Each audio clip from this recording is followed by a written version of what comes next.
外匯市場被稱為世界上最大、最活躍嘅金融市場，全球每日超過7萬億美金嘅外匯交易量。但係你對外匯市場有幾了解？你又知唔知外匯投資嘅特點、機會、風險究竟係啲乜嘢？今日我哋就嚟淺談一下。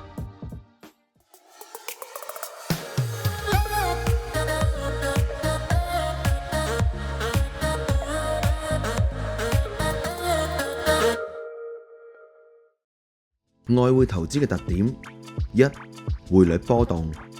匯率基本上會受幾方面嘅影響，供應需求、地緣政治事件同埋央行政策等等。例如英國脫歐會導致英鎊價值大幅波動。二、高流動性。外匯市場交易量龐大，一星期5日，每日24小時不間斷運作。無論你喺香港、美國定係歐洲，都可以隨時參與市場交易。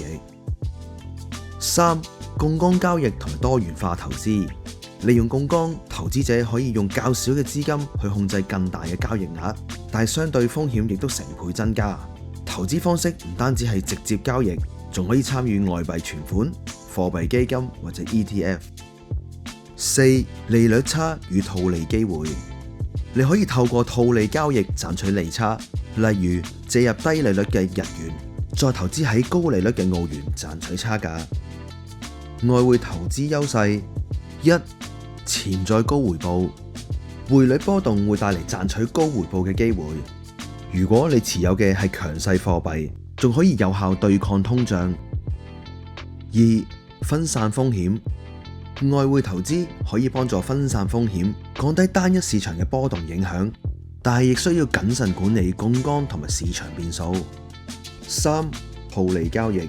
套利交易係一種喺外匯市場中常見嘅策略，利用唔同貨幣之間嘅利率差異嚟到獲利。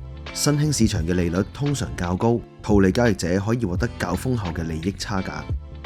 外匯投資風險：一、槓桿風險。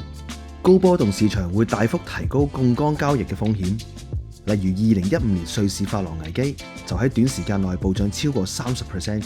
槓桿雖然可以放大收益，但係只要有2% 嘅逆向波動，已經可以令到交易者血本無歸。二、政策風險。投資者應該密切關注各國央行同政府嘅決策，例如中國對大額外匯流出有嚴格嘅管制，而印度亦都限制國內投資者參與外匯市場。三、突發市場事件。突發市場事件會影響市場嘅穩定性，導致流動性風險增加，令到交易者難以執行交易或者承受較大嘅滑點損失。投資者需要採取穩健嘅風險管理措施，例如選擇高流動性嘅資產，使用限價單、對沖策略等等，咁先可以喺市場震盪中保護資本，並獲得長期穩定嘅回報。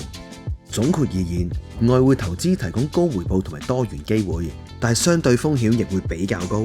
建議投資者喺參與市場之前，先清楚了解槓桿風險、政策影響同市場波動性，仔細比較一下，揾一個最適合自己嘅投資方案。